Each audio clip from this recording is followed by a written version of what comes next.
sur ces belles routes de France. Et aujourd'hui, nous allons parler farcis, au premier rang desquels on trouve bien sûr les petits farcis niçois. Les légumes du soleil sont omniprésents dans la cuisine niçoise et notamment dans ces petits farcis comme on les appelle là-bas, qui sont un plat d'enfance pour moi. Vous verrez qu'il n'y a pas une, mais des recettes et autant d'astuces pour bien les réussir. On va donc parler légumes farcis aujourd'hui, sous le soleil des Alpes-Maritimes. Enfin, s'il veut bien se montrer. Étape de notre voyage, je suis partie à la rencontre de Josie. Restauratrice à Cagnes-sur-Mer, autodidacte et passionnée, elle a appris le métier dans la brasserie de son papa. Et pour le coup, s'il y en a une qui réussit bien ses petits farcis, c'est bien Josie. Mon la Julie. Oh là là, les voilà les mythiques Les farcis. voilà les farcis. Magnifique, merci beaucoup. Les petits farcis se font le plus souvent avec des légumes, courgettes ou tomates, mais on peut aussi les préparer avec des fleurs, notamment la fleur de courgette que l'on cuisine en beignet ou en farci. Pour cette recette généreuse, j'ai rencontré Pierre, un ancien médecin qui ne lâche pas le bouquin de recettes de sa grand-mère, dont il dit souvent, avec un peu de nostalgie, « Elle m'a tout appris », vous aussi, je suis sûre d'ailleurs. Et voilà le moment un petit peu difficile. Il va falloir remplir les fleurs avec cette mousse délicatement. Les légumes, les fleurs, on peut tout farcir. On le verra d'ailleurs avec les fruits, comme l'olive, oui, l'olive est un fruit, et la fameuse olive farcie à l'ascolana, une spécialité italienne que nous préparera Sandra, qui d'ailleurs est italienne d'origine. Ça sent bon. Ah, j'ai hâte de les goûter. Il y a encore les feuilles de vigne, et là c'est Rita qui nous délivrera sa recette personnelle, qui pour le coup n'est pas vraiment niçoise, mais plutôt inspirée de Dionysos. On va aller feuille par feuille. C'est tout un art parce qu'il faut travailler avec chaque feuille de vigne et chaque feuille de vigne, elle est différente. On fera ensuite un petit tour par l'Espagne, toujours autour des farcis, avec une recette qui nous vient de Navarre et que Cécile a rapportée du Pays Basque, les piquillos. Les piquillos, ce sont des petits poivrons que l'on farcit généralement avec une garniture de poisson, mais pas seulement.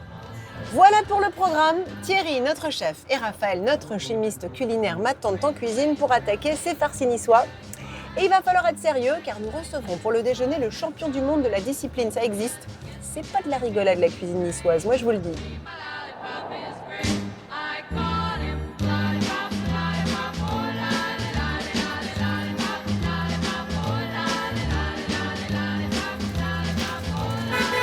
Oui. Ça va les gars? Voilà Julie. Ah, on a la belle vie dans la gastronomie. Hein. Ouais. La belle vie dans la Ça gastronomie. va, les garçons? Ça va Julie. Sous le cerisier, c'est Oui, pas oui. mignon. Il est plus en fleurs. Mais... Allez, on te suit. Allez, je vous embarque pour des petits farcis. Et c'est parti. Pardon les garçons. Ça vous inspire ça les petits farcis? Oui. Ouais, c'est sympa. Ouais, Ouais. c'est- Ouais. je trouve que c'est un plat qui redevient très tendance. Mais oui. Ouais. Beaucoup de végétal, un tout petit peu de protéines animales. Ah, ça fait partie des plats qui sont vraiment ancrés dans un territoire, dans une région, voire dans une ville. C'est niçois, c'est la cuisine nissarde. Mais chacun, comme d'habitude, a sa recette. Hein. Il y a ceux qui défendent les petits farcis sans viande. Il y a ceux qui, au contraire, mettent des viandes. Ce que j'ai retenu, c'est que c'est un peu une façon d'accommoder les restes. Non? De viande. Oui, je De pense viande que cuite. c'était des plats dans lesquels on pouvait donner beaucoup de valeur ajoutée aux légumes. Et puis, s'il restait un petit restant de, Voilà, un petit talon de jambon. un petit talon de jambon, un petit peu de bœuf, volaille. un petit morceau de pot-au-feu qui restait, C'est ça. on pouvait l'utiliser. Mais finalement, quelle est l'histoire de ces légumes farcis? Qui le premier a eu l'idée d'ouvrir ces légumes, de les cuire et de les farcir? Et puis, il n'y a pas que les petits légumes farcis à la niçoise, il y a beaucoup d'autres farcis, on y reviendra aussi.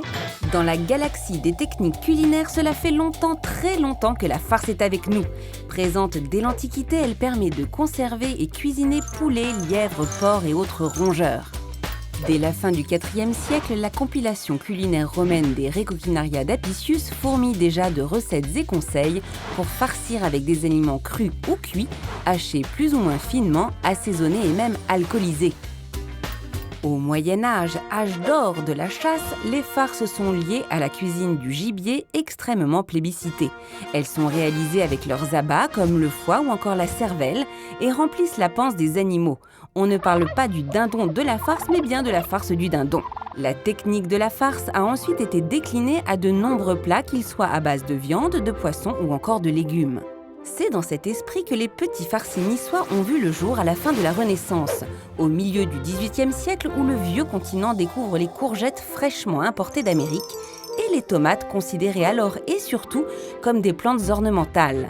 Une vraie farce pour les premiers gourmets qui les dégustèrent et qui continuent aujourd'hui encore à perpétuer ce plat si raffiné. Alors Thierry, moi je vais faire cuire mes légumes. On reviendra ensuite sur la cuisson des légumes. Est-ce que pendant ce temps-là, tu peux me hacher les viandes? Bien sûr, bien sûr, bien sûr. Donc à peu près 350 grammes de viande pour tous ces légumes, un peu de jambon, un peu d'épaule d'agneau, comme tu le sens. Alors après, est-ce qu'on hache au hachoir? On en a un. Est-ce qu'on hache au robot ou est-ce qu'on hache au couteau? Moi je le fais au couteau, mais c'est un peu long. Moi, gros couteau, voilà, je fais un peu comme un bon vieux cuisinier. Mais je trouve que le hachoir ménager... Ah oui, la berceuse comme on l'appelle, traditionnelle de nos grands-mères finalement. C'est ce qu'il y a de mieux. Hachoir comme ça va encore pour les viandes assez fermes. Un mixeur, par contre, ou un cutter, il faut vraiment éviter parce que ça va vraiment déliter. Et là, ça va délier en fait toute la préparation. C'est ça. Et puis ce qui est agréable, c'est de retrouver distinguer les morceaux, morceaux quand même. Alors, pour les légumes, pendant que je te laisse hacher de tes mains efficaces cette viande, moi j'ai choisi en fait des cuissons différentes pour chaque légume. Je trouve que les aubergines, quand elles sont cuites à l'eau, elles deviennent molles et elles perdent un peu de goût. Puis c'est une chair qui a tendance à absorber, c'est une éponge à absorber l'eau très vite. Donc j'ai préféré les cuire à la poêle. Les marquer tu vois, comme ça. Les marquer. Et puis quand même, elles vont prendre un petit peu de cuisson avec un fond d'huile. Et en revanche, les courgettes, on va les mettre à l'eau bouillante, salée, pendant les 3 minutes. Et les oignons aussi. Et les tomates, pas besoin de les pré-cuire. Voilà. Alors les petits farcis, les gars, on peut faire n'importe quel légume ou il y a quand même des légumes réglementaires? Moi, je pense qu'on peut faire tous les petits légumes. Moi, j'aime bien le poivron parce que ça donne une puissance au plat absolument hallucinante.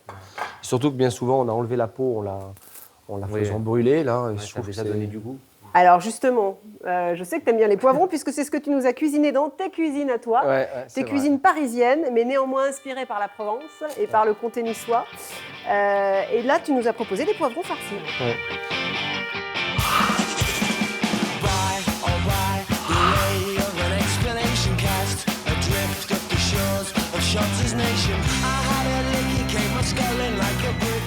C'est parti pour une recette de légumes farcis version grand chef. Première étape, la préparation des légumes en commençant par les tomates. Donc on va monder les tomates, jaunes, rouges et vertes. Pour ce faire, les tomates sont plongées rapidement dans l'eau bouillante puis rafraîchies.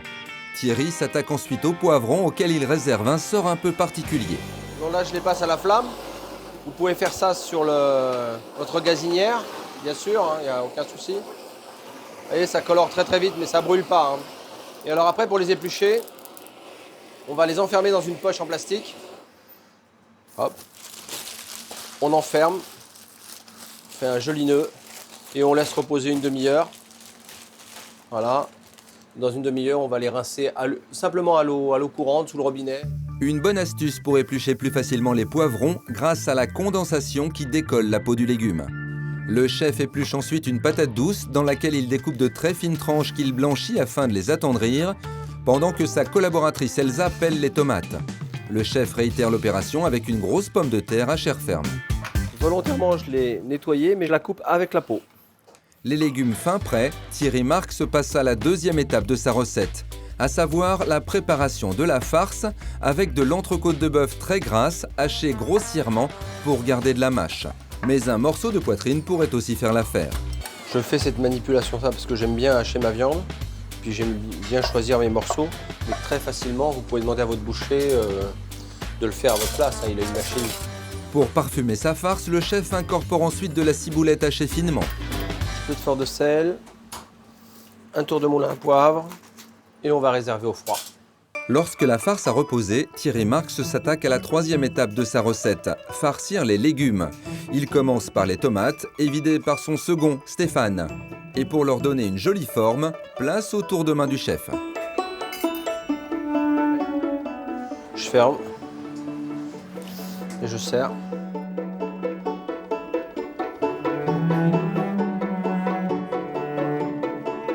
Même technique pour les poivrons grillés, pelés et épépinés qui rejoignent à leur tour la sauteuse. Pour farcir la pomme de terre et la patate douce, notre chef réalise un lit avec les tranches qu'il roule comme des maquis pour enfermer la farce. 2 fonds d'artichaut blanchis réunis par de la farce viennent compléter ces généreux farcis que Thierry fait revenir à la sauteuse d'abord, puis ensuite au four pendant 20 minutes. Je glace mes légumes avec le jus, tomate, bœuf. sont cuits, je les égoutte. J'ai fait réduire le jus. J'ai volontairement pris un jus assez gras pour vraiment confire mes légumes.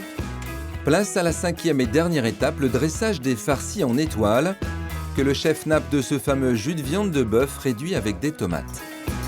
Olive noire séchée, salade d'herbes potagères. Petits légumes farcis aux herbes potagères.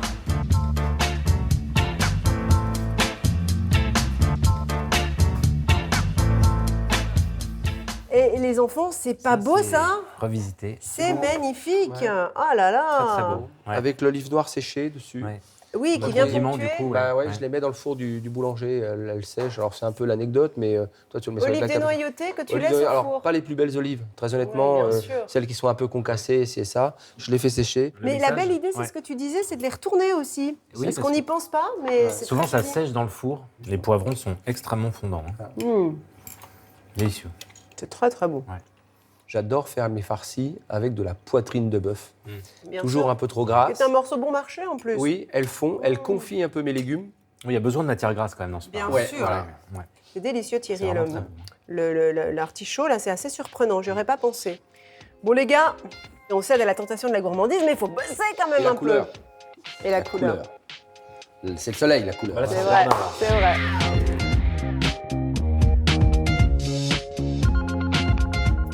Alors, les aubergines Thierry, je les ai poêlées avec un petit peu d'huile d'olive et tu vas voir en fait à mi-cuisson, donc au bout de 5 minutes à peu près, je les ai couvertes pour qu'elles cuisent un peu la vapeur finalement aussi. Pour les oignons, j'opte pour une cuisson dans une eau salée et bouillante durant 5 minutes pour les attendrir. Même chose pour les courgettes que je plonge entières. Toi, Julie, j'ai mélangé les viandes. Alors, J'ai super, respecté tes proportions. merci. Plus d'agneau que de talons de jambon. Et maintenant, je vais finir Ah, au merci, hachoir, chef. un gros coup. Ça fait quand même la différence de le faire au couteau, hein, ça c'est sûr. C'est comme le Ouais. tartare, hein, Même, ou la saucisse. même à l'arôme. Même à l'arôme. Alors justement, l'épaule d'agneau, c'est une idée que j'ai volée à notre amie Josie. Je suis allée la rencontrer à Cagnes-sur-Mer et surtout goûter ses farcis.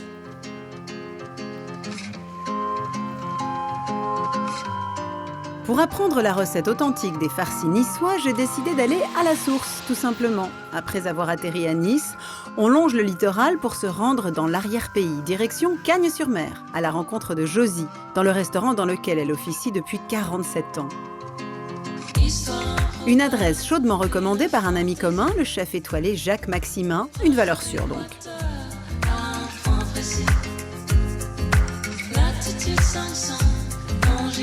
Bonjour Julie, Mais je comment vous vois ça déjà va? affairée, mais ça va très bien. Quel bel endroit. Quel beau village. Dans cette maison, il y a Soutine et Modigliani qui ont habité. Non, Oui. c'est vrai. À l'époque, c'était une maison d'habitation, donc, et il y avait un monsieur qui habitait là, qui était très âgé, et Soutine et Modigliani ont peint le haut de Cagnes. On Parce que ressent quelque chose d'assez intense dans cet endroit. C'était vraiment un village de peintres. Hein. Josie a de son côté élevé la cuisine nissarde au rang artistique, avec les farcis notamment. C'est la grande prêtresse de la région. Petite leçon avec l'artiste. Alors, pour faire de bons farcis, que faut-il? Déjà, il faut des bons légumes. Eh oui, c'est Alors sûr. là, on a de la chance parce qu'on commence à avoir les premiers légumes du pays. Qu'est-ce que je peux faire pour t'aider alors, toi, moi tu vas je commence par faire déjà quoi? t'occuper du pain. D'accord. C'est-à-dire que je vais récupérer la mie? Oui, tu récupères la mie. C'est un pain qui est un peu rassis, c'est le pain de la veille. Oui. Nous imbibons nos 60 grammes de mie de pain avec un peu de lait. À l'origine, les farcis, on les faisait principalement avec des restes de viande, Bien des sûr. restes de pot-au-feu, enfin tout ce que tu Toujours peux une imaginer. viande cuite, en fait, au Toujours une départ. viande cuite. Alors moi, je l'ai fait avec de la viande crue. Mais Parce que ça reste plus léger, Plus moelleux. plus souple, plus moelleux, parce qu'elle cuit dans le four. Eh oui. Mais c'est vraiment ton apport à la C'est recette. mon apport complet. Assumé. Voilà. C'était ta maman faisait comme ça? Ma maman faisait comme Déjà. ça. Josie attaque les légumes et évite les courgettes, tomates et poivrons qui serviront 2 contenants, puis coupe un oignon en 2. Alors, ça, ce sont les légumes qui ont été ébouillantés, blanchis, comme on dit, Oui. et ensuite qui ont égoutté pendant une journée. Oui. Ça, c'est important, tu Oui, trouves? oui. D'accord. Alors, on met l'huile dans le fond du plat. Moi, je suis très huile d'olive. Hein. Ensuite, Ensuite, on va mettre le thym. fond du plat. D'accord. Et on va poser les légumes dessus. Pour que ça parfume un peu le jus, quoi, Oui. le jus de cuisson. Oui. Alors maintenant, on va mettre les petits légumes. Allez. Allez, on met comme ça. Alors, tu les disposes avant de les farcir, bien sûr. Donc, finalement, les légumes que tu utilises à cru, ce sont les tomates Et les poivrons. Et c'est tout. Et c'est tout. Alors, on prépare la farce? Allez, moi je mets moitié bœuf, moitié agneau. D'accord. Haché à la grosse D'accord. grille. L'épaule d'agneau, parce que c'est un morceau qui est gras. Et la bavette de bœuf. C'est un morceau qui est très goûteux et qui est très juteux. On met déjà la viande. Oui, on voit que c'est gras quand même. On voit que tu as voulu du gras. Oui. C'est en partie au mixeur que la farce se prépare, avec la mie de pain, imbibée, de lait et de la courgette trompette, déjà cuite. Voilà, grossièrement haché. Ouais, ça, entre nous, on peut le faire au couteau, hein. Josie remet une deuxième salve d'oignons dans le mixeur pour cette fois-ci les réduire en purée. Ah oui, t'y vas sur l'oignon quand même, hein. L'oignon, c'est ce qui fait que la farce va rester souple et pas sèche. Et bien sûr. Donc ta purée d'oignon, finalement. Oui, la purée d'oignon. Après, on va ajouter tout le reste. À savoir le basilic de sa terrasse, une gousse d'ail, des feuilles de persil, de la marjolaine séchée, des tomates pelées, une cuillerée de concentré de tomate. Tomates. J'ai mis un petit peu de sucre. Hein. Concentré de tomate, d'accord. Le tout est de nouveau haché et incorporé à la viande. Maintenant, Julie, on va mettre les œufs Les œufs, entiers. d'accord. On mélangera direct. tout après. Ok. Les œufs. Donc, il faut quand même que ce soit bien humidifié, hein. Oui. On va mettre Allez, tout c'est ça parti. dans une poche et on va farcir les légumes maintenant. Hop. Je mets tout? Non, on Tiens, va faire attends. ça après, on va voir. Tac, on fait ça. Alors, tu me dis, alors comment Oui, faut-il vas-y, les remplir? vas-y. Très beaucoup, pas beaucoup? Ça reste un peu Ça, bombé. un peu bombé, d'accord. Il y a plusieurs écoles. Il y a plusieurs écoles. Mais toi, en même temps, ta farce est beaucoup plus humide. Et en plus, la viande est crue. Donc, c'est pour ça qu'effectivement, ça va réduire Oui. peut-être davantage Eh oui. que si la viande était cuite. Oui. Donc, il faut prévoir d'en mettre un peu plus. Ça va? On est bon? Eh ben, si tu le dis. Allez, on est Ben, bon. on se Julie. met rien dessus, Tiens. alors? Non. Pas de parmesan, pas de chapelure, Moi, pas non. d'huile d'olive, rien. Toi, Moi, non. À chacun sa recette. Et c'est parti. Ah oui, ça, je dois dire que c'était assez différent quand j'avais appris cette recette, mais c'est intéressant. Direction le four où les farcis vont mijoter à 160 degrés durant 30 à 35 minutes. 10 minutes plus tard, Josie réapparaît avec un joli assortiment de farcis niçois. Et voilà, Julie. Oh là là, les voilà, les mythiques Les farcis. voilà les farcis. Magnifique, merci beaucoup. Alors, c'est important que dans l'assiette, il soit petit. Moi, j'ai adapté parce que ça, c'est une entrée. À l'origine, les farcis, on mangeait que les farcis. D'accord. Parce que dedans, tu as de la viande, tu as Bien des sûr. œufs, tu as des légumes, tu as C'est complet. tout. Donc, c'était un repas complet. Est-ce que c'est un plat signature? Est-ce que c'est un des plats que tu vends le mieux? C'est ce qui a fait ma réputation, si tu veux. Rien que ça. Je pourrais jamais les supprimer de la carte. C'est délicieux. Je mange Et que les effectivement, farcis. je reconnais que c'est particulièrement léger, moelleux. Ils sont pas secs du tout. Mais j'aime bien ce petit côté sucré même un peu. Oui. Peut-être par l'ajout du sucre, Oui. le concentré de tomate, mais aussi les légumes eux-mêmes. Les légumes eux-mêmes, parce que les légumes frais, ils sont toujours un peu sucrés.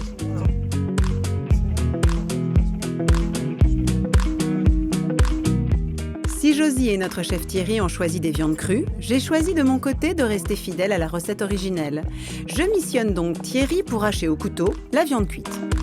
Bon, le problème, comme vous pouvez le voir, c'est que quand on va à Cannes-sur-Mer et surtout chez Josie, c'est qu'on n'a pas du tout envie de rentrer. Hein. Ah bah oui, non. Ah là là, Magnifique. on était tellement bien là-bas. Mais oui. Et puis lumière. Ouais. Elle est lumineuse, en Bon, elle est lumineuse, tout est lumineux là-bas.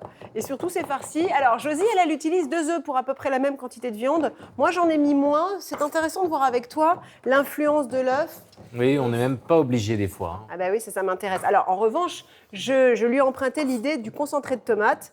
Parce que c'est vrai que ça relève bien quand même. Et comme finalement, il y a assez peu de tomates et que c'est une tomate quasiment crue, donc pas du tout réduite, tu vois, ça va donner du goût. Je vais égoutter mes légumes.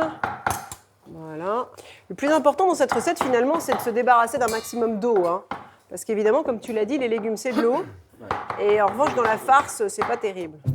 Et pour continuer à bien relever nos petits farcis, c'est du côté de mon potager vertical que je file récupérer du thym frais. Allez, donnons du relief. Petit brin de Voilà. sarriette, peut-être. Super. Que je transmets au chef à plume en charge de la farce. Je peux donc commencer à creuser mes légumes en veillant à garder un peu de chair à même la peau.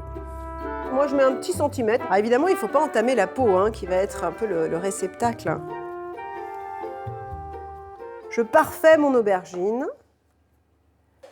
Est-ce que vous connaissez, les garçons, les pimientos del piquillo? Ah, c'est très bon. Qu'on retrouve dans le Ah Pays bah oui. Basque, notamment. C'est très très bon. Qui sont des petits piments, des petits poivrons, Ouais, ouais. mi-chemin entre les deux, que l'on Tout en retrouve douceur. beaucoup dans le Pays Basque, et notamment dans le Pays Basque espagnol. Et Cécile, qui est installée à Cannes, on retourne dans la région, nous propose sa recette de pimientos del piquillo farci. C'est bon, ça. Ah ouais, c'est bon.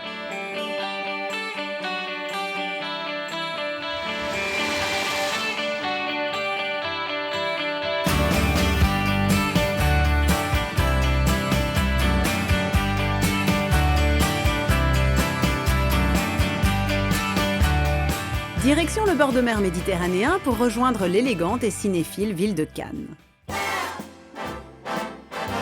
C'est là que Cécile Arrouès, dont la famille est originaire de Valence, en Espagne, s'est installée il y a quelques années. Elle va nous faire découvrir une recette qu'elle affectionne et qui sent bon le soleil hispanophone, celle des pimientos del piquillo. Donc c'est une recette que j'ai découverte au Pays Basque lors d'un voyage et qui m'a beaucoup plu. C'est le plat qui se mange le plus au nord de l'Espagne pour les tapas.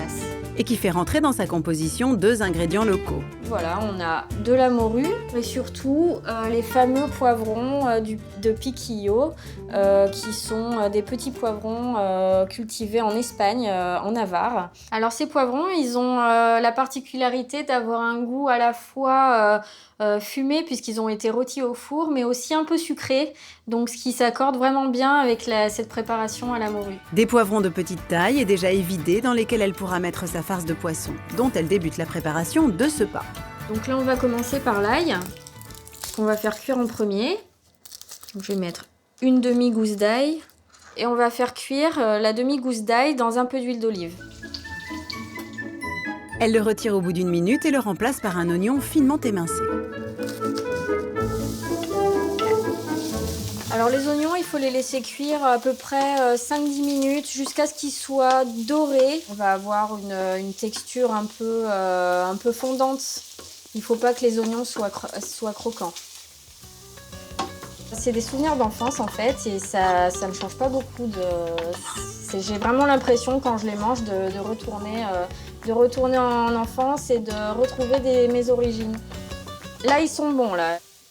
On va rajouter la morue qui a été dessalée. Un long travail car Cécile a préalablement laissé tremper durant 48 heures le poisson dans une eau changée 3 à 4 fois. Puis elle a pris soin de retirer les arêtes, d'émietter la chair afin de pouvoir l'utiliser dans sa préparation. On va rajouter un petit peu de beurre parce qu'on va faire une sorte de béchamel. Mais on ne va pas cuire la béchamel à côté, on va la faire directement dans le plat. Elle ajoute pour sa béchamel 2 cuillerées à soupe bien bombées de farine et laisse cuire à feu assez vif. La difficulté de cette recette, c'est d'être assez rapide en fait, de ne pas laisser les choses trop s'accrocher. Elle ajoute enfin 3 verres de lait. Le but, ça va être de bien dessécher la pâte pour qu'elle soit assez consistante pour qu'on puisse farcir les poivrons avec. S'il n'est pas nécessaire d'ajouter du sel déjà présent dans la morue, elle assaisonne tout de même avec un tour de moulin à poivre et de la noix de muscade râpée à la minute. On peut aussi la parfumer avec du piment d'Espelette. Elle remet son appareil sur le feu pour bien la sécher. Ça va prendre à peu près 20 minutes, une demi-heure. Et on va obtenir une sorte de pâte en fait.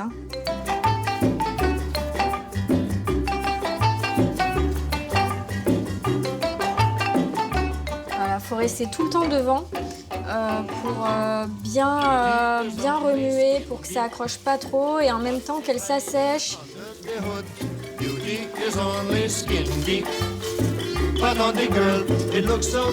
Donc là c'est bon, on a une consistance qui va aller parfaitement pour farcir les petits poivrons. Cécile laisse sa farce refroidir dans une assiette et en profite pour confectionner une sauce, un mélange de crème fraîche et de poivrons, les moins présentables.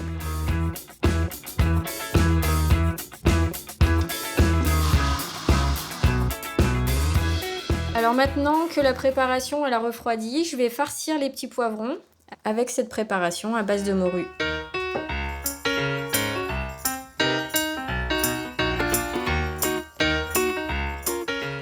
voilà, c'est bon. Là, on a rempli le plat. Donc là, je vais napper les poivrons avec le petit coulis, la petite crème de poivron que j'ai préparée tout à l'heure. Et là, on va enfourner. Pour 15 à 20 minutes à 200 degrés.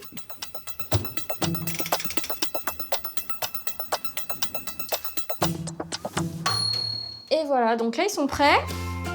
Et voilà une version simplifiée des piquillos catalans, facile à reproduire à la maison, une recette qui me plaît d'autant plus qu'elle est aux couleurs de ma fidèle Micheline. Je vais souvent manger dans la Soule, là-haut, à Irati, chez monsieur Echemaite. Et oui, je connaissais ça, ouais, c'est très très bon. Alors nous, on est toujours à l'œuvre. Les oignons, je les effeuille finalement, puisque l'oignon est composé de feuilles, et je vais les garder 2 par 2, parce que si je n'en mets qu'une, elle va s'affaisser. Donc j'ai l'impression que 2, ça me paraît être le bon équilibre. Et donc du coup, on aura des farcis plus ou moins gros. On aura de tout petits farcis, voilà, comme des petites barquettes, tu vois, ce qui est assez joli. Ce sera pour les enfants. Et puis on aura des farcis un peu plus gros. Et en revanche, les feuilles qui sont un petit peu moins jolies, la base aussi, le cœur de ces oignons dont je ne peux rien faire, je les garde et je vais les rajouter dans ma farce. Dans la farce. Alors, regardez, j'ai mis toute la pulpe, la chair des légumes. Donc là, il y a les aubergines, là, il y a la courgette que j'ai vidée. Et à chaque fois que je vide mes légumes, je les retourne sur un torchon pour essayer d'exprimer le maximum d'eau. Alors, les farcis, c'est pas si difficile que ça, hein, mais ça demande du temps. Ça va Thierry, tu t'en sors? Très bien, voilà, elles sont toutes là. Tu as tous tes contenants, là, finalement, ça y est. Les gars, est-ce qu'on peut farcir tous les légumes et tous les ingrédients quasiment? Je pense que plus ça va être petit, plus ça va être compliqué quand même. Les olives, oui. Sous microscope, grosses cette et culture. petites. Cette culture du grand chef. Et oui, on farcit des olives, on les farcit en Italie, dans la région des Marches. C'est très délicat, assez difficile à réaliser. Et pour nous, c'est Sandra qui va faire les olives à l'ascolana, comme on les appelle là-bas. Et Sandra, alors pour le coup, elle n'est pas en Italie, elle est à Grenoble, mais vous allez voir qu'elle maîtrise la recette. Nous voici avec Micheline à 30 km au sud de Grenoble, dans le petit village de Notre-Dame de Comiers, dans l'Isère. Et pourtant ce matin, c'est une cuisine italienne que nous allons découvrir, avec Sandra, d'origine sicilienne, qui va nous préparer des olives farcies.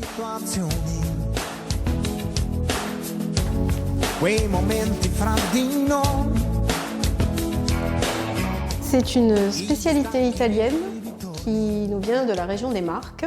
Ça s'appelle les olives farcies à l'ascolane. Donc le nom vient de la ville de laquelle elles sont originaires, d'Ascoli Piceno. Donc, les olives qui sont généralement utilisées pour cette recette sont des olives de type Ascolana tenera. Tenera qui veut dire tendre en italien, parce qu'elles ont une chair charnue et qu'il est assez facile de pouvoir décoller le noyau. Première étape, Sandra prépare les légumes, carottes, céleri et oignons qu'elle va détailler en brunoise et qui vont servir de base aromatique pour la farce.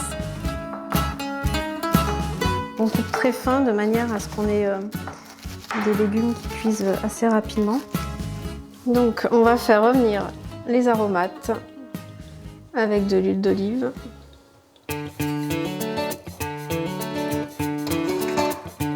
Pendant ce temps-là, il faut dénoyauter les olives et ce n'est pas une mince affaire. Alors pour cette fastidieuse étape, Sandra a une astuce de chef. On peut les malaxer pour aider la chair à se décoller facilement.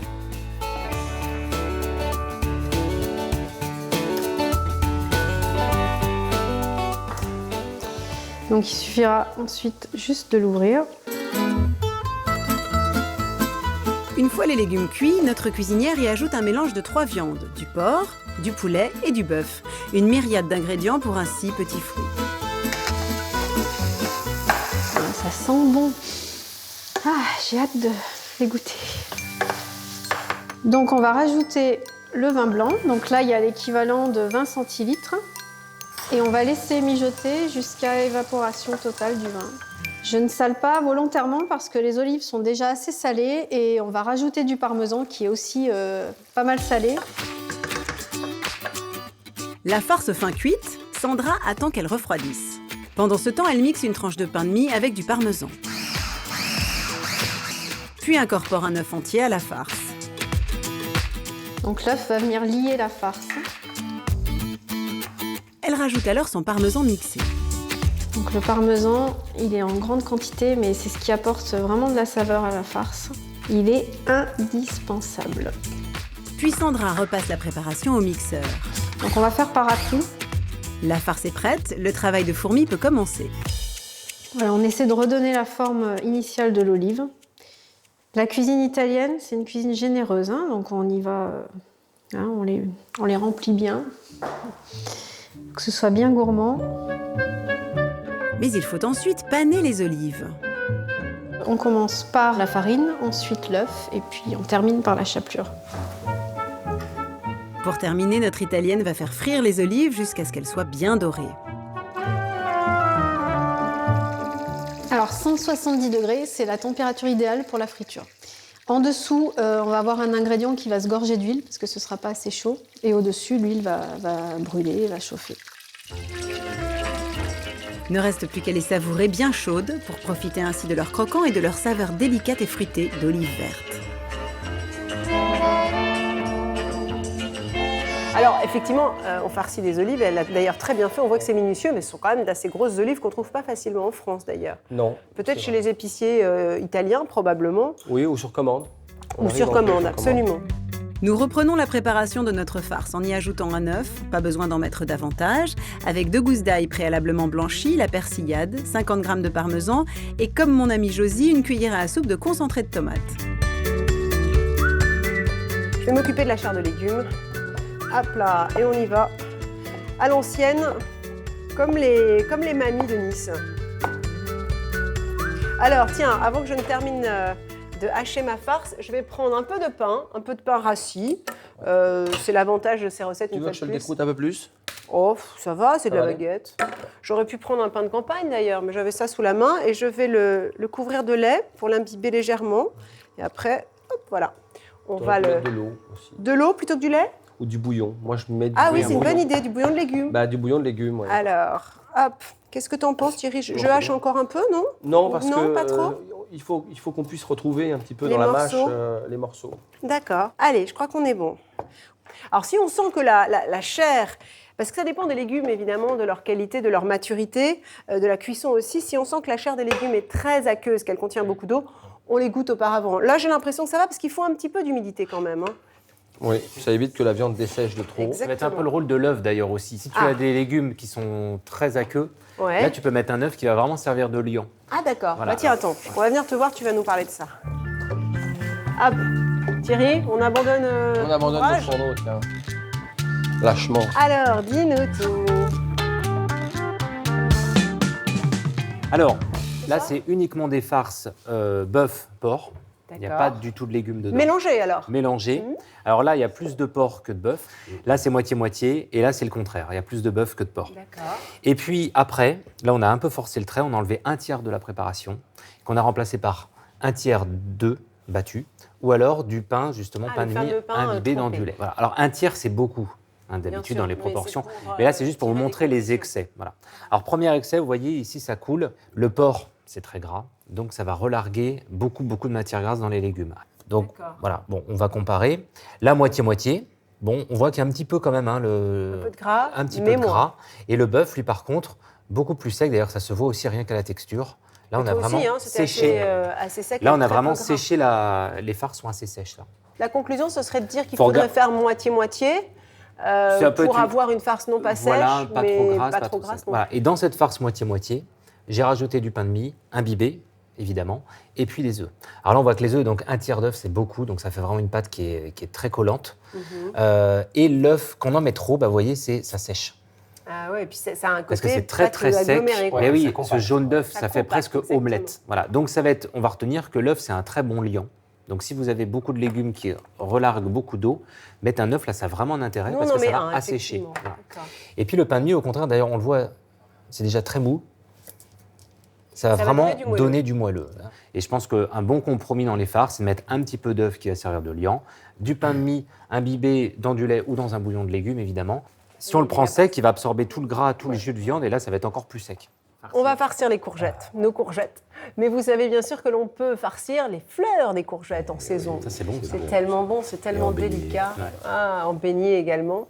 Et c'est Pierre, qui n'est pas un cuisinier de profession. Nous aimons bien d'ailleurs ces cuisiniers du dimanche passionnés qui souvent, comme tu dis, nous challenge. Oui, c'est vrai. Voilà, nous pousse un peu dans nos connaissances. Et Pierre, justement, il est installé à Cagnes-sur-Mer, on y retourne.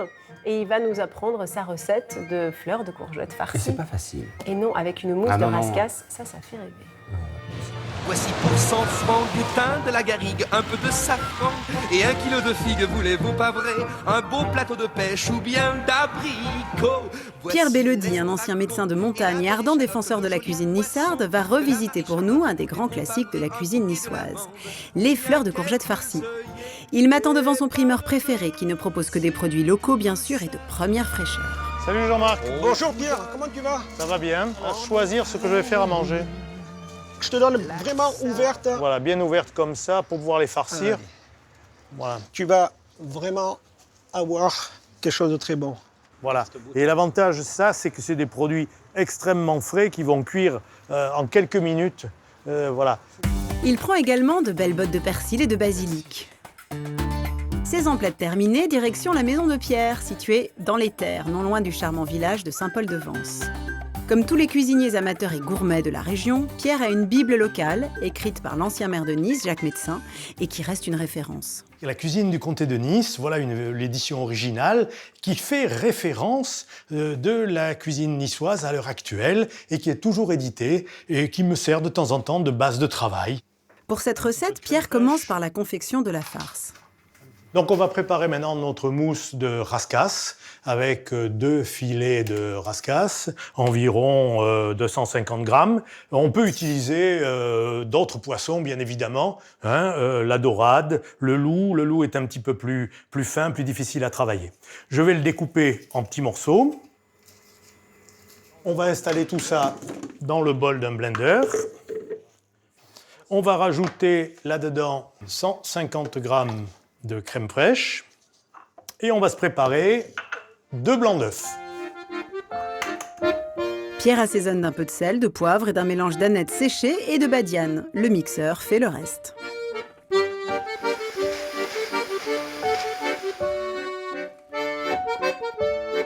Alors, cette mousse de rascasse et de crème, on va la travailler un petit moment sur un bol rempli de glaçons, de façon à faire monter un petit peu la crème et raffermir la préparation. Une vraie technique de pro, et pour cause. Ça n'est pas une recette traditionnelle de la cuisine niçoise, ça c'est une recette gastronomique. Inspiré du chef 3 étoiles Roger Verger, qui a officié durant 35 ans dans la ville voisine de Mougins et mis la cuisine du Sud à l'honneur. Voilà, ma pâte est maintenant à bonne consistance, elle est devenue bien ferme. Pierre la réserve au réfrigérateur pour une bonne demi-heure. Bien, et bien maintenant il nous reste à préparer la sauce que l'on va mettre au fond des assiettes. Pour cela, Pierre va ciseler une échalote, l'associer à une belle noix de beurre et mettre le tout sur le feu.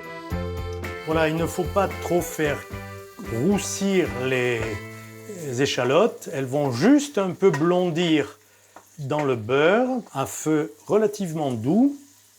Voilà, mes échalotes sont devenues translucides dans le beurre. Je vais maintenant préparer une petite infusion avec de l'ail frais. Je le coupe sommairement.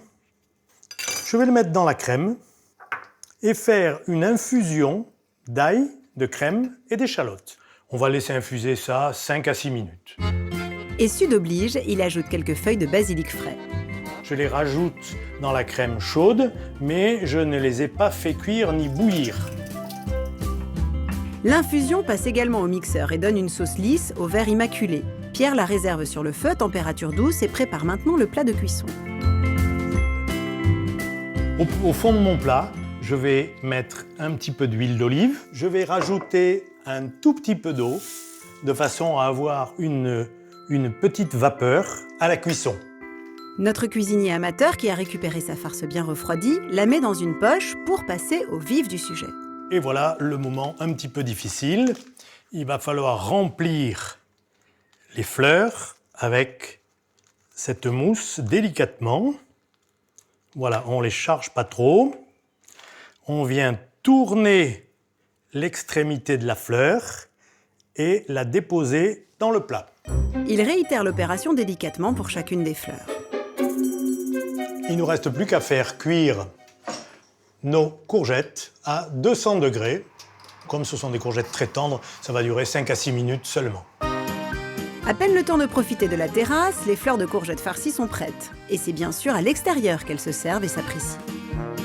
Ça fait une entrée très agréable, et très facile à faire. Merci Pierre, notre cuisinier amateur éclairé, pour cette recette ensoleillée. Eh bien, en tout cas, moi, ça m'a donné très envie de la faire à la maison. Les amis, alors on se récapitule. On a pré-cuit nos légumes, certains à la poêle, certains à l'eau, d'autres pas du tout, comme les tomates. On a mis toute cette chair concassée au couteau dans notre cul de poule, puisque ça s'appelle comme ça. On a rajouté la viande que toi aussi tu as concassée au couteau, Oui. de l'agneau, du jambon, un œuf, pas plus, n'est-ce pas Raphaël? Eh oui. Ah ben voilà ce qu'on n'a pas fait, un peu de pain. Je vais peut-être pas mettre tout d'ailleurs, hop. Ouh. Voilà, hop, tac, tac, tac. Ça me paraît bien. Allez, encore un petit bout. Et maintenant, sel et poivre. Peut-être pas trop de sel, parce qu'effectivement... Je t'ai décoré? Tu me le mets dans la tronche, je si t'ai tu mis veux. une petite décoration. Vas-y, balance-moi la farce. J'ai fait une Non, connerie. mais je trouvais que c'était un peu monotone, ta tenue, tu vois, ça manque de couleur. Allez, hop. Et on va commencer à dresser nos légumes dans des plats. Bah là, on n'a rien inventé, des plats gratins, légèrement huilés pour pas que ça accroche. Et la bonne idée, c'est de mettre les légumes bien serrés pour qu'ils se tiennent, parce que à la chaleur, ils sont comme nous, ils vont se détendre. Et là, après, ça ressemble plus à rien. Et ben, il n'y a plus qu'à farcir, hein. Allez, hop, zou. Chacun notre plat. Nous remplissons nos légumes de farce sans trop déborder. On est hyper concentré. Il nous manque les grillons et les cigales, là, voilà. C'est vrai.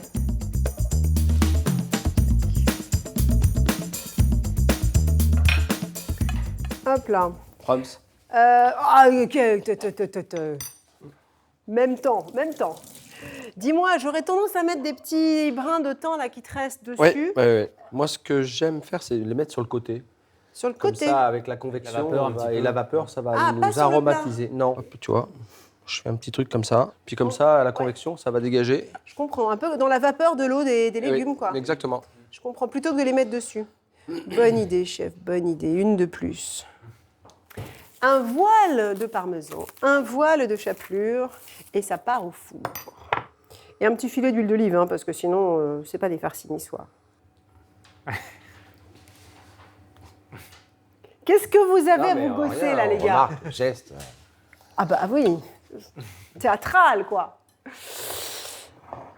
Ah oui, toi, tu mets ton pouce dessus, d'accord. Ah oui, de façon gnoleux. Ah ouais, c'est ça un peu. Hein. On voit les cultures qui Il se y a les deux télescopent. gestes. Ouais. Moi, j'aurais fait ça à la pipette. Mais... Ah bah voilà, Voilà. évidemment. Et on va terminer notre tour de France des farcis, même si nous avons dépassé les frontières de la France, mais on parlait de cuisiniers français. C'est Rita qui va nous proposer un plat que vous devez connaître, les garçons, les dolmas, les feuilles de vigne farcies. Ah oui, c'est bon. À la viande et au riz, finalement assez traditionnel, mais c'est assez généreux.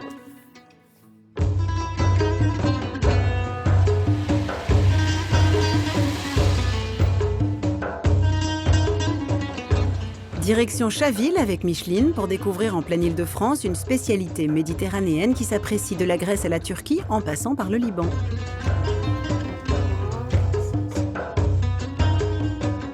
Je veux parler des feuilles de vigne farcies, appelées sur place les dolmes, qui signifient littéralement être remplies.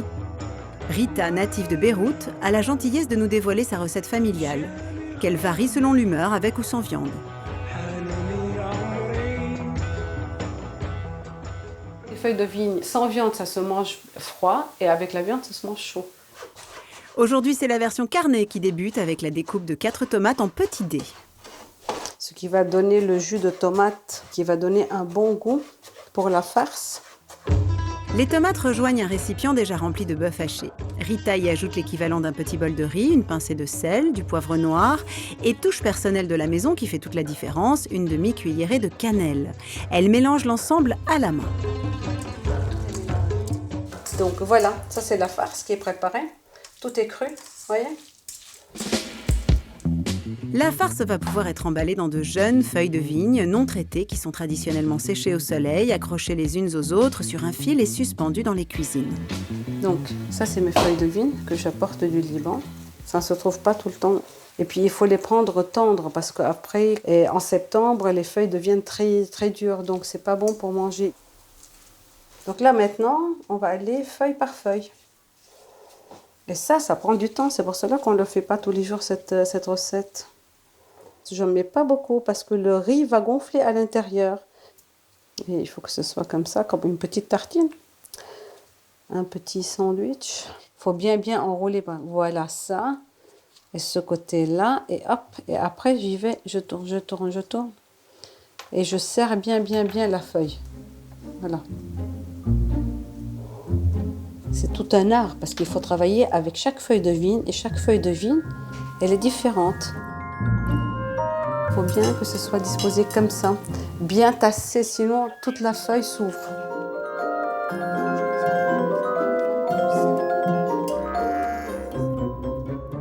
Alors, je vais mettre un petit peu de sel pour que le riz cuise bien.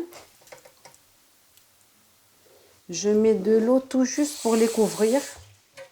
Maintenant, je vais mettre une petite assiette par-dessus pour les coincer. Une fois bien rangées et empilées, les feuilles de vigne passent en cuisson à feu doux pour ne pas se déliter. Rita ajoute un poids pour alourdir l'assiette et éviter que les feuilles ne se déroulent. Il faut 20 minutes vraiment pour que le riz s'ouvre bien.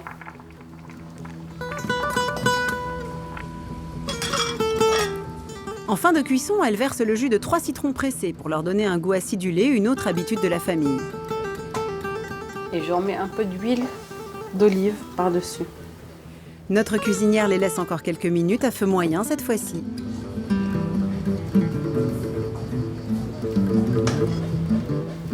Ils sont bien cuits là. Bien. Rita les laisse légèrement refroidir. Dans 5 minutes, ils seront prêts pour être dégustés dans la foulée ou bien les jours suivants selon l'envie. Et ça peut se garder au frigo. Et chaque fois qu'on en veut, on peut réchauffer au micro-ondes. Hein. On n'est pas obligé de le faire sur le feu. Et puis, c'est aussi bon. Hein. Allez, il est temps de les dresser. Donc là, je vais les retourner quand on va les présenter à table, que ce soit joli et esthétique. 1, 2 et 3. Et là, je vais voir qu'est-ce que ça donne. Ça n'a pas bougé.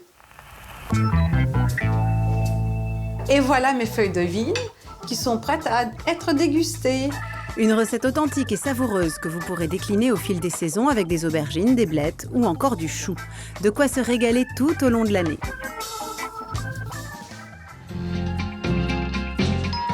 Eh ben c'est parti les amis, attention. Le moment de vérité a sonné, nos invités nous rejoignent. Josie, mon éclaireuse en matière de petits farcis niçois traditionnels. Farcis étoilés s'il vous plaît. Ravie de vous accueillir. Ça fait vraiment plaisir. On frémit un peu avec un jury pareil. Oh, c'est pas grave, ça donne bonne mine. Bonjour Marc. Entrez. Bonjour Thierry. Et Marc Massani, champion du monde 2015 de farcis niçois. Et oui, on ne plaisante pas, c'est une discipline à part entière. Installez-vous. Alors, tiens, première question. J'ai fait ça spontanément, mais est-ce que les farcis se servent avec de la salade? Oui. Ah bon. Bravo, Julie. En fait, il n'y a jamais trop de légumes dans l'assiette niçoise, c'est ça, hein? C'est ça. Est-ce que vous voulez un filet d'huile d'olive, ou est-ce que ça se suffit à soi? Non. Non, pour moi, Non, ouais, moi j'ai toujours peur. Je me dis, il y a peut-être des rituels dont je ne suis pas au courant. Julie, il ne faut pas vous inquiéter. Ouais, si, je suis très inquiète parce que c'est un sujet hyper important. Et Marc, alors, racontez-moi. Eh bien, nous, le dimanche matin, on fait une petite mérende dans une petite cave niçoise. Des mérendes, c'est un casse-croûte. Et chacun amène un plat. Et un jour, le fleuriste, le voisin, a fait des farcis, mais ils étaient pas trop bons. Et c'est parti de là. Allez, on fait le dimanche prochain un petit concours entre nous. Et après, c'est devenu qu'il y a eu des chefs étoilés qui sont venus partie du jury. Des amis à nous, 400 chefs, et c'est parti. Il y a eu une trentaine de personnes, et bon, j'ai gagné en 2015. Ah, donc c'était vraiment un concours de copains au départ, et c'est devenu quelque chose d'officiel. Officiel. Alors, moi, je connais un petit peu les farcis de Josie, mais j'aimerais bien savoir comment vous les cuisinez. Ah. Quelle est votre pâte? Ben moi, déjà, pour les faire blanchir, je mets tous les légumes dans une grosse casserole, et je mets de la poitrine fumée et poitrine salée dedans. Dans l'eau? Dans l'eau, pour qu'ils prennent le goût des légumes. Pour parfumer les légumes. Ouais. Ah, c'est une bonne idée. Et après, je prends de la farce de veau et du jambon blanc. 400 g de farce de veau et 300 g de jambon blanc. D'accord. Je mélange tout. Après, je prends des blettes courtes que je mets sur une plaque au four. Et j'écrase un peu de l'ail dessus, de l'huile d'olive et 10 minutes au four. Et après, je mélange ça dans la farce. Après 2 œufs, je prends du pain de mie en enlevant la croûte autour, je la trempe dans le lait. Et un peu de crème fraîche, si la pâte est un peu épaisse, un peu de crème fraîche dedans. Crème fraîche à Nice. Ah, ouais, c'est ouais. fou ça. Et après, 30 minutes au four à 200 degrés. L'aubergine, je la trouve très bonne. Alors, ce que je disais tout à l'heure, mes souvenirs d'enfance, moi, c'est que quand ma mère les faisait, on n'avait pas de four à la maison. Ah, alors vous les cuisiez comment? À la poêle? Je ne suis pas née au Moyen-Âge pourtant, mais J'ai rien dit. on n'avait pas de four. Donc elle nous donnait les plats, ma sœur et moi, on les amenait chez le boulanger. Et on les amenait, on allait les chercher après. Oui, mais c'était l'origine de la recette Oui, d'ailleurs. c'était l'origine de la j'imagine, recette. C'était le four Voilà. communal. Le quoi. four communal, oui. Tout le monde a sa recette. Quand il disait tout à l'heure qu'il mettait du jambon cuit, effectivement, ma mère les faisait avec du jambon cuit aussi. Moi, c'est comme ça que j'ai appris. L'origine du farci, au départ, c'était avec les restes. C'est ça. T'as des restes de pot-au-feu, les restes de daube, il restait un talon de jambon cuit à la maison, on utilisait le jambon cuit. Les peaux d'agneau. Voilà, il restait un morceau de petit salé, on mettait le petit salé. C'était la cuisine du pauvre. Moi, ce que j'aime bien dans ces plats, c'est que finalement, chacun devient auteur. Oui, Parce que, complètement.